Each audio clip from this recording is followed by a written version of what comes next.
Hello दोस्तों, आप सभी का स्वागत है मॉडर्न क्लासरूम में। आप सभी को पता ही है कि एसएससी जीडी की जो वैकेंसी है वो आने वाली है। उसके लिए हम जीएस की सीरीज चालू कर रहे हैं, जिसमें हम प्रैक्टिस सेट अब से डेली कंटिन्यू करेंगे। तो चलिए आज की क्लास को हम शुरू करते हैं। आप लोग इस वीडियो को पूरा अंत तक जरूर देखिएगा, आपको बहुत कुछ जानकारी मिलने वाली है। तो चलिए आज की क्लास को हम स्टार्ट करते हैं। पहला क्वेश्चन हो जाएगा हमारा, कौन सा त्यौहार असम में देवी कामाख्या के मासिक धर्म की अवधि को चिन्हित करता है। ठीक है, क्वेश्चन कह रहा है कौन सा त्यौहार असम में देवी कामाख्या के मासिक धर्म की अवधि को चिन्हित करता है।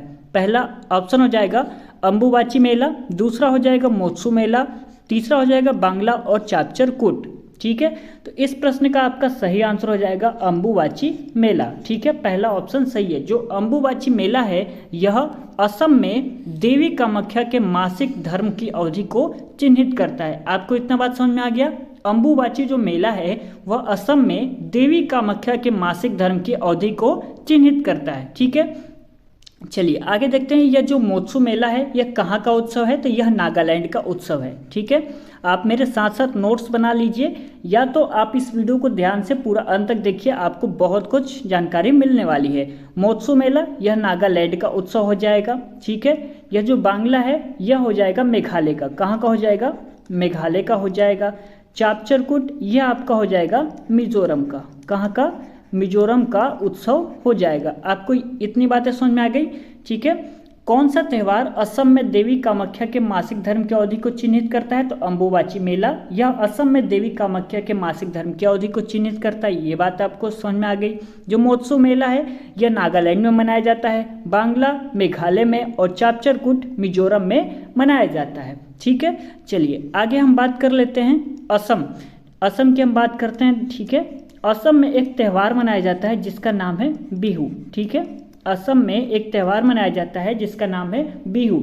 यह जो बिहू है यह 3 प्रकार का होता है। कितने प्रकार का होता है? 3 प्रकार का होता है। कौन कौन सा? चलिए यहाँ पे मैं लिखता हूँ, जगह कम है तो मैं जितना लिखूंगा आप उस पर केवल ध्यान मत दीजिएगा, जो मैं बोलूँगा उस पर आप ज़्यादा ध्यान दीजिएगा। ठीक है, बिहू 3 प्रकार का होता है। कौन कौन सा? एक होता है बोहाग बिहू, राइटिंग पे मत जाइए क्योंकि जगह कम है।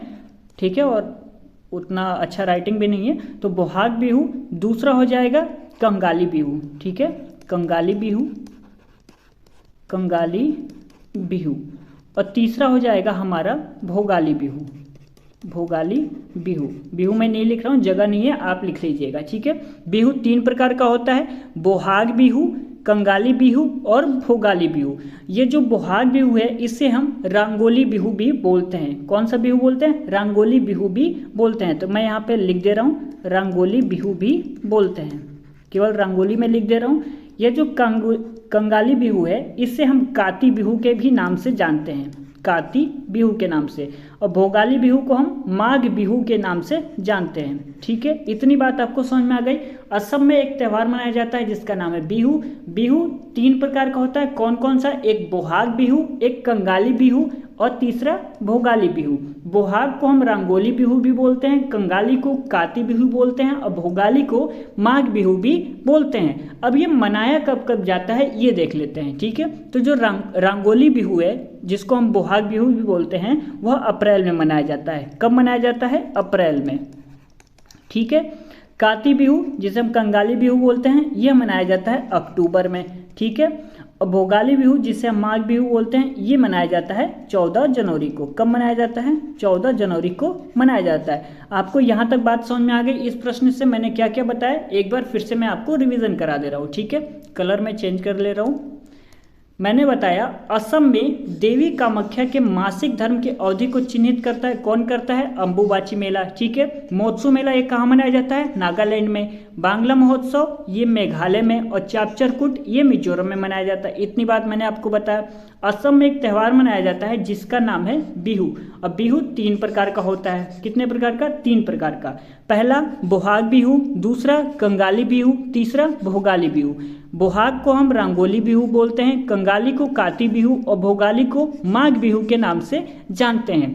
जो रंगोली बिहू है यह अप्रैल माह में मनाया जाता है, काती अक्टूबर में और माघ 14 जनवरी को मनाया जाता है। ठीक है, आपको मेरे ख्याल से बिल्कुल समझ में आ गया होगा और मेरे ख्याल से याद भी हो गया होगा। उम्मीद करते हैं आपको इतनी जानकारी समझ में आ गई होगी। ठीक है, चलिए आगे हम देखते हैं। हाँ, आगे हमें ये देखना है कि असम के अन्य उत्सव जो हैं उनको भी हम अब जान लेते हैं। ठीक है, क्योंकि हमने इतना जान लिया है तो थोड़ा सा और जान लेते हैं। यहाँ पे लिखते हैं असम के अन्य महोत्सव। असम के अन्य महोत्सव, अन्य महोत्सव कौन कौन से हैं, चलिए इसके बारे में भी हम जान लेते हैं कौन कौन से असम के अन्य महोत्सव हो जाएंगे। तो लिख लीजिए, मीदम मी फी एक महोत्सव है, मीदम मी फी ये एक महोत्सव हो जाएगा असम का। दूसरा हो जाएगा आपका करम पूजा, करम पूजा। तीसरा हो जाएगा आपका चाय महोत्सव, चाय महोत्सव। एक हो जाएगा आपका बैसागु महोत्सव, बैसागु उत्सव। फिर आपका हो जाएगा माजुली उत्सव। जितने भी इम्पोर्टेंट है वो मैं आपको लिखवा दे रहा हूँ। माजुली उत्सव, देहिंग पटकाई, देहिंग पटकाई ये आपका उत्सव हो जाएगा। एक हो जाएगा अम्बुबाची, ठीक है, अम्बुबाची। और एक हो जाएगा अली ए शिलांग, अली ए शिलांग। और आपका हो जाएगा एक रोंगकर, रोंगकर जिसे हम बोलते हैं चोमांगकन भी बोलते हैं, जिसे हम चोमांगकन उत्सव भी बोलते हैं। ठीक है, उत्सव। इतनी बात आपको समझ में आ गई। इस प्रश्न से मैंने क्या क्या जानकारी आपको बताया, एक बार मैं रिवीजन करवा देता हूं आपको। असम में एक त्यौहार मनाया जाता है जिसको मैंने क्या बताया था, बिहू। ठीक है, और बिहू 3 प्रकार का होता है। कौन कौन सा, बोहाग बिहू, कंगाली बिहू, भोगाली बिहू। भोगाली को हम माघ बोलते हैं, कंगाली को काती और बोहाग को रंगोली बिहू बोलते हैं। यह जो रंगोली बिहू है वो कब मनाया जाता है, तो अप्रैल में मनाया जाता है। ठीक है, मैंने बताया था। काती जो बिहू है वो अक्टूबर में मनाया जाता है और माघ बिहू 14 जनवरी को मनाया जाता है। इतनी बातें मैंने आपको बताई थी और असम के अन्य महोत्सव भी मैंने आपको यहाँ पे बता दिए। ठीक है, तो उम्मीद करते हैं आपको इतना बात अच्छे से समझ में आ गया होगा। चलिए आगे देखते हैं। क्वेश्चन नंबर दूसरा क्या कह रहा है हमारा। क्वेश्चन नंबर दूसरा कह रहा है ओलंपिक्स में भारत के प्रथम ध्वजवाहक का नाम क्या था। ठीक है, क्वेश्चन कह रहा है ओलंपिक्स में भारत के प्रथम ध्वजवाहक का नाम क्या था। लाल शाह बुखारी, पूर्मा बनर्जी, ध्यानचंद या जफर इकबाल। तो इसमें आपका सही आंसर हो जाएगा पूर्मा बनर्जी। यह ओलंपिक्स में भारत के प्रथम ध्वजवाहक थे। ठीक है, जो पूर्मा बनर्जी यह दौड़ से संबंधित एक महिला थी। ठीक है, 1920 में एंटवर्प में जो आयोजन हुआ था उसमें इन्होंने यह ध्वजवाहक बनी थी। ठीक है, इसमें भारत की तरफ से 5 सदस्य गए थे, इतना आपको ध्यान रखना है। पूर्मा बनर्जी यह एक दौड़ से संबंधित महिला है। ठीक है, मैं आप लिख दे रहा हूँ, दौड़ से संबंधित मेला। ठीक है, 1920 में एंटवर्प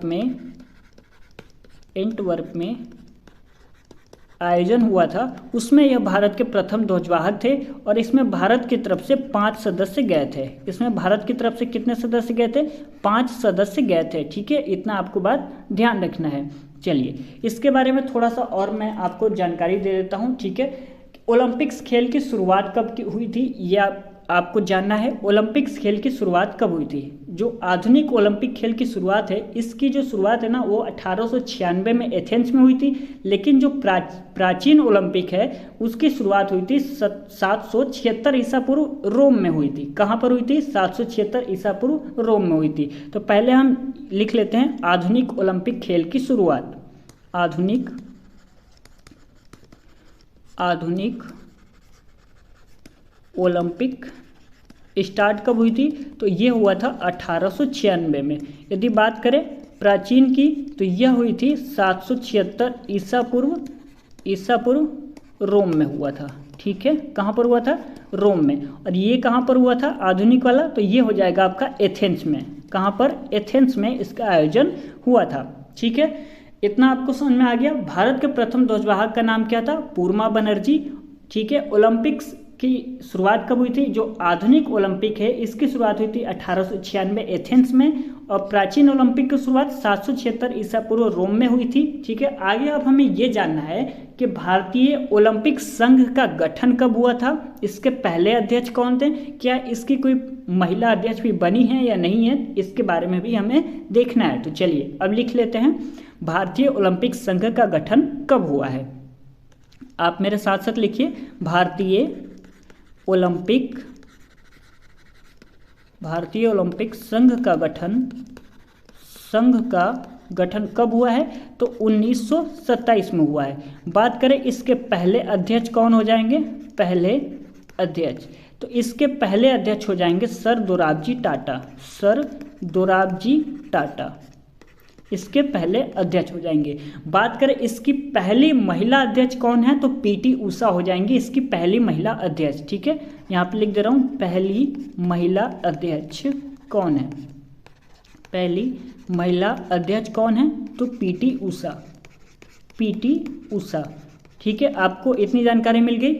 ओलंपिक्स में भारत के प्रथम ध्वजवाहक का नाम अब आपको याद रहेगा, पूर्मा बनर्जी। ठीक है, यह एक महिला है दौड़ से संबंधित। ठीक है, और आधुनिक ओलंपिक कब स्टार्ट हुआ था? तो 1896 में। प्राचीन ओलंपिक 776 ईसा पूर्व रोम में स्टार्ट हुआ था। भारतीय ओलंपिक संघ का गठन यदि एग्जाम में पूछ लेता है कब हुआ था, तो 1927 में, और इसके प्रथम अध्यक्ष कौन है? सर दोराबजी टाटा। बिल्कुल आप इसी क्लास में याद कर लीजिए।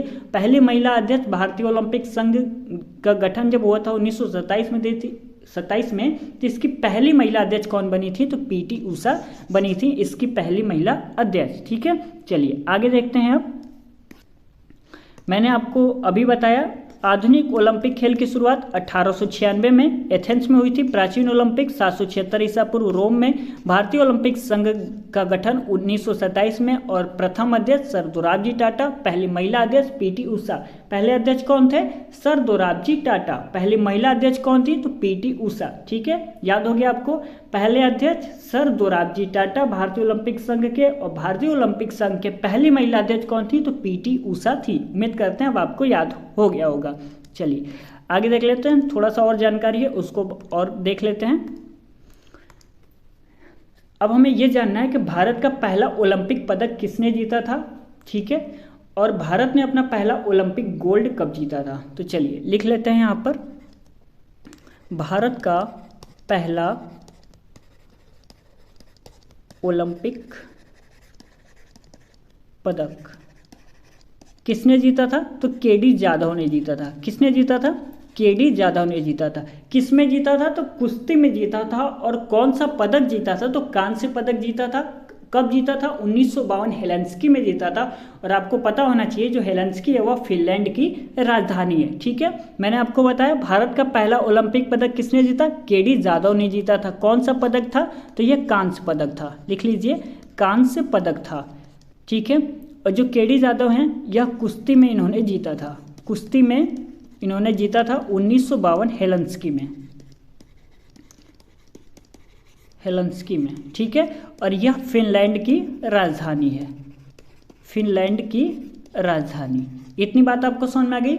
भारत का पहला ओलंपिक पदक किसने जीता? केडी जाधव ने। कांस्य पदक इन्हें मिला था, यह कुश्ती से रिलेटेड है। 1952 में हेलेंस्की में इन्होंने यह जीता था पदक, कांस्य पदक। और हेलेंस्की जो है यह फिनलैंड की राजधानी है। यह आपको इतना पॉइंट ध्यान में रखना है। अब हम दूसरा पॉइंट ये देखते हैं कि भारत ने अपना पहला ओलंपिक गोल्ड कब जीता था। ठीक है, और कहाँ पर जीता था।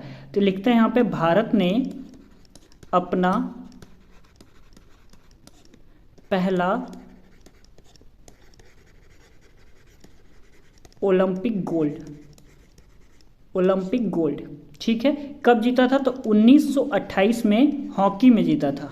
ठीक है, 1928 हॉकी में जीता था। ठीक है, नीदरलैंड की राजधानी एम्स्टर्डम में हो रहा था, वहां पर 1928 हॉकी में भारत ने अपना पहला ओलंपिक गोल्ड जीता था। आप लिख लीजिएगा, नीदरलैंड की राजधानी एम्स्टर्डम में हो रहा था, वहां पर भारत ने अपना पहला ओलंपिक गोल्ड 1928 में हॉकी में जीता था। यदि हम बात करें कि ओलंपिक गोल्ड व्यक्तिगत रूप से किसने जीता था, मतलब एक आदमी ने, मतलब एक इंसान ने किसने जीता था, तो वो हो जाएंगे आपके अभिनव बिंद्रा। कब जीता था? 2008 में बीजिंग में जीता था। और जो अभिनव बिंद्रा हैं यह शूटिंग से संबंधित हैं, 10 मीटर एयर राइफल में इन्होंने यह जो गोल्ड है वह जीता था।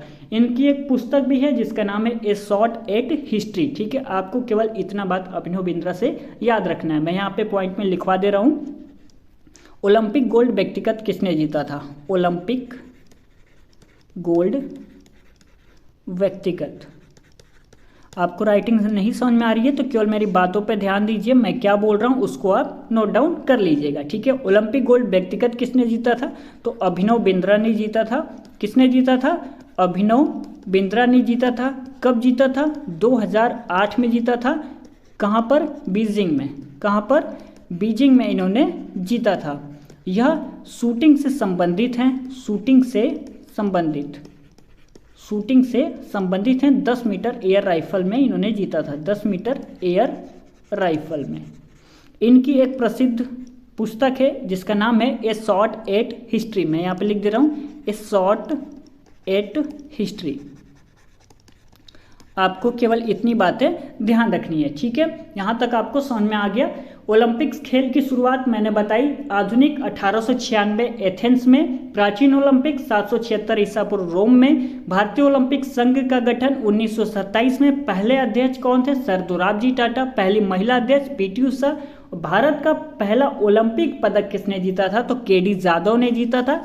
ठीक है, कुश्ती में 1952 हेलंस्की में जीता था। हेलंस्की फिनलैंड की यह राजधानी है। ठीक है, और मैंने बताया भारत ने अपना पहला ओलंपिक गोल्ड कब जीता था? तो 1928 में हॉकी में जीता था।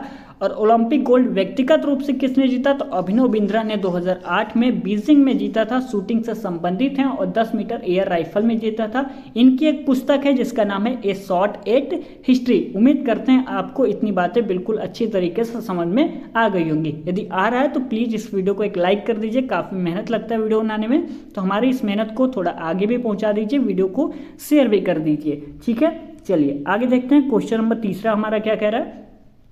कौन सा आंध्र प्रदेश का शास्त्रीय नृत्य है? ठीक है, क्वेश्चन कह रहा है कौन सा आंध्र प्रदेश का शास्त्रीय नृत्य है? तो आंध्र प्रदेश का इसमें शास्त्रीय नृत्य हो जाएगा कुचिपुड़ी। ठीक है, कुचिपुड़ी यह आंध्र प्रदेश का शास्त्रीय नृत्य है। आपको कमेंट करके ये बताना है कि शास्त्रीय नृत्य टोटल है कितने। ठीक है, कमेंट करके आप जरूर बताइएगा टोटल शास्त्रीय नृत्य कितने हैं। ठीक है, चलिए मैं आपको बताता हूँ। मणिपुर, यह हो जाएगा मणिपुर का, मणिपुर। भरतनाट्यम ये आपका हो जाएगा तमिलनाडु का, तमिलनाडु। मोहिनीअट्टम ये आपका हो जाएगा केरल।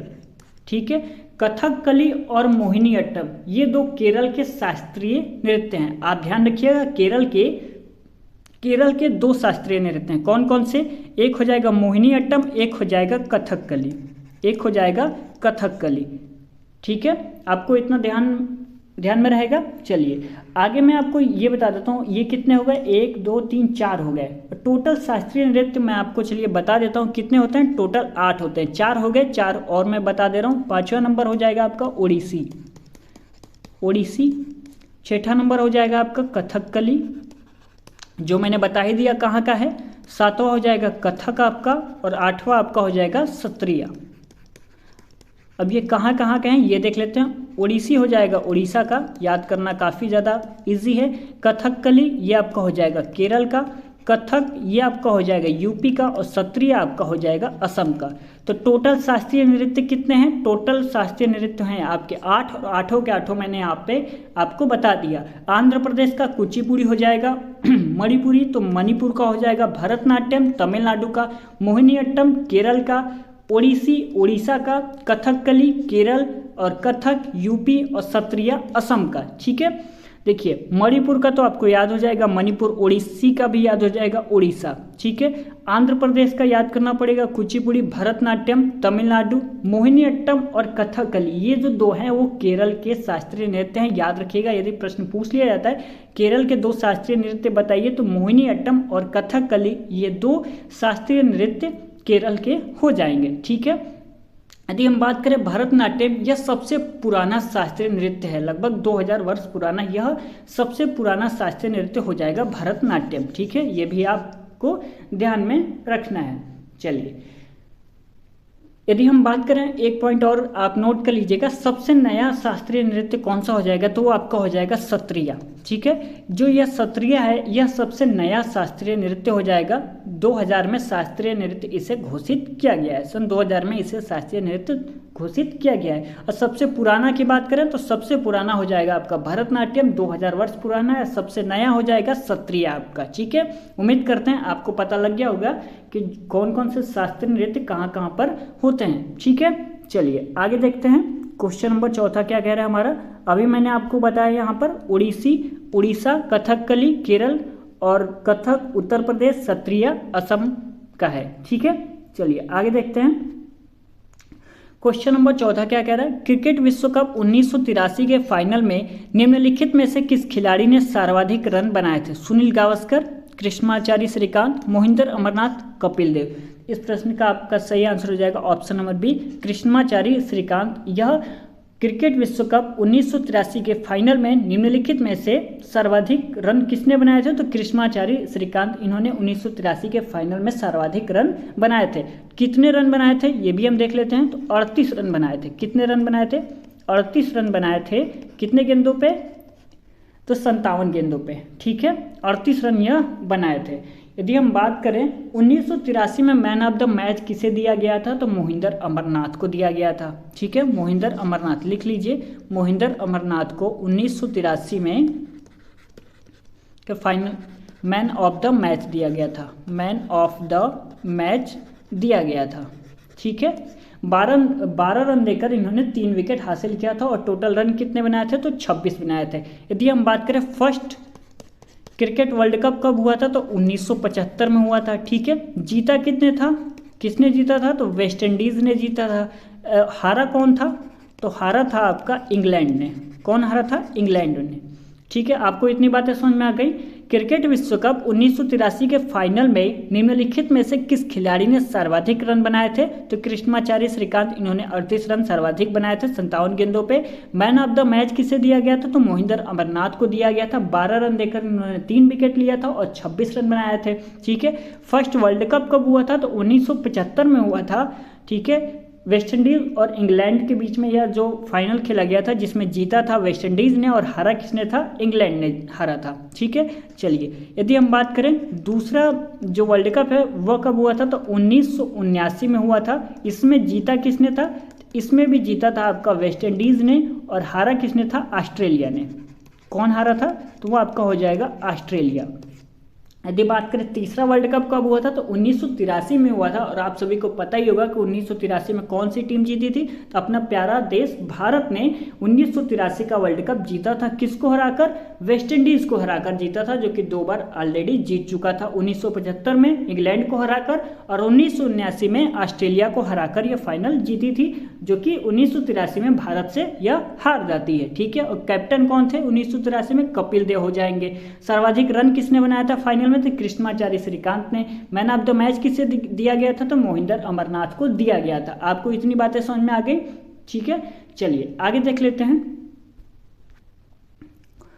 2011 वर्ल्ड कप यह किसने जीता था? तो भारत ने जीता था। आप सभी को पता ही है। हारा किसने था? तो श्रीलंका हो जाएगा। 2011 का जो वर्ल्ड कप है इसका आयोजन कहाँ पे हुआ था? तो इंडिया, बांग्लादेश और श्रीलंका में 2011 वर्ल्ड कप का आयोजन हुआ था। कहाँ कहाँ हुआ था? इंडिया, बांग्लादेश और श्रीलंका में आयोजन हुआ था। और 2011 का वर्ल्ड कप अपना प्यारा देश भारत ने जीता था। भारत ने अब तक 2 बार वर्ल्ड कप जीता है, एक 1983 में कपिल देव की कप्तानी में और 2011 महेंद्र सिंह धोनी की कप्तानी में भारत ने 2 बार वर्ल्ड कप जीता है, ठीक है। आयोजन मैंने बता दिया, इंडिया, बांग्लादेश और श्रीलंका में इसका आयोजन हुआ है। यदि हम बात करें कि 2011 के जो फाइनल में मैन ऑफ द मैच किसे घोषित किया गया था फाइनल में, तो MSD को किया गया था। फाइनल में सर्वाधिक रन किसने बनाया था, तो भारत की तरफ से तो 97 रन किसने बनाए थे, गौतम गंभीर ने बनाए थे। मैन ऑफ द टूर्नामेंट किसे दिया गया था, तो युवराज सिंह को दिया गया था। आप इतना बात ध्यान में रखिएगा, ठीक है।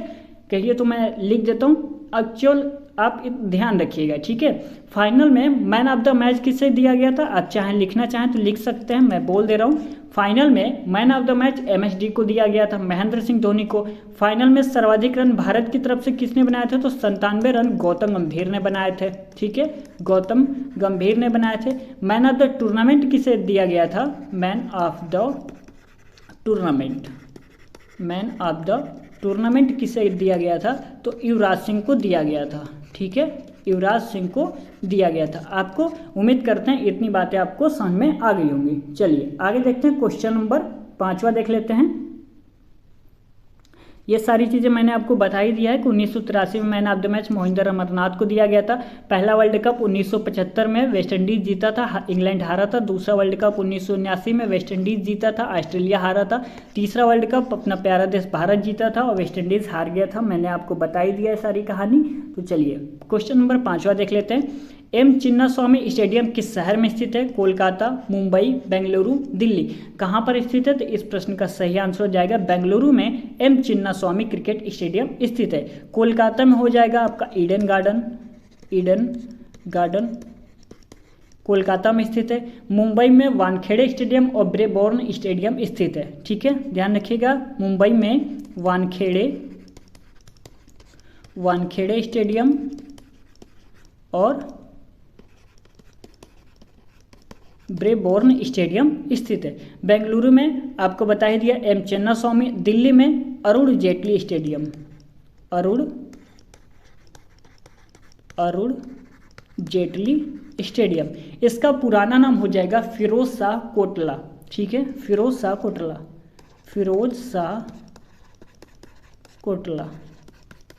कोटला, ठीक है। अरुण जेटली का जो पुराना नाम है वो हो जाएगा फिरोज शाह कोटला स्टेडियम, ठीक है। यदि हम बात करें एमए चिदम्बरम स्टेडियम कहाँ पर स्थित है, तो चेन्नई में स्थित है। आप ये भी ध्यान में रखिएगा, ठीक है, मैं यहाँ पे नोट डाउन कर दे रहा हूँ। चलिए यहाँ पे लिखा हुआ है, मैं आपको बता देता हूँ। एम चिदम्बरम स्टेडियम चेन्नई में स्थित है। नरेंद्र मोदी स्टेडियम, मोटेरा स्टेडियम अहमदाबाद में, राजीव गांधी स्टेडियम हैदराबाद में, ग्रीन पार्क स्टेडियम कानपुर में और बाराबती स्टेडियम कटक उड़ीसा में स्थित है, ठीक है। आपको इतना बात ध्यान में रखना है, ठीक है। उम्मीद करते हैं आपको आज का यह वीडियो पसंद आया होगा, तो प्लीज़ इस वीडियो को एक लाइक कर दीजिएगा। अपने दोस्तों में इस वीडियो को ज़्यादा से ज़्यादा शेयर कर दीजिएगा। कमेंट करके बताइएगा आपको यह आज का क्लास कैसा लगा। यदि आप चैनल पर नए हैं तो सब्सक्राइब कर लीजिएगा। यदि वीडियो आपको पसंद आया होगा तो आपको लगा होगा कि सर आपके लिए मेहनत किए हैं, तो प्लीज़ इस वीडियो को लाइक, शेयर, कमेंट और सब्सक्राइब जरूर कर लीजिएगा, ठीक है। ये जो प्रैक्टिस सेट है अब कंटिन्यू चलता रहेगा। तो आज प्रश्नों की संख्या कम थी, यदि कल लगेगा बढ़ाना चाहिए तो प्रश्नों की संख्या कल मैं बढ़ा दूंगा, ठीक है। चलिए आज के लिए बस इतना ही, मिलते हैं अगले क्लास में, तब तक के लिए धन्यवाद।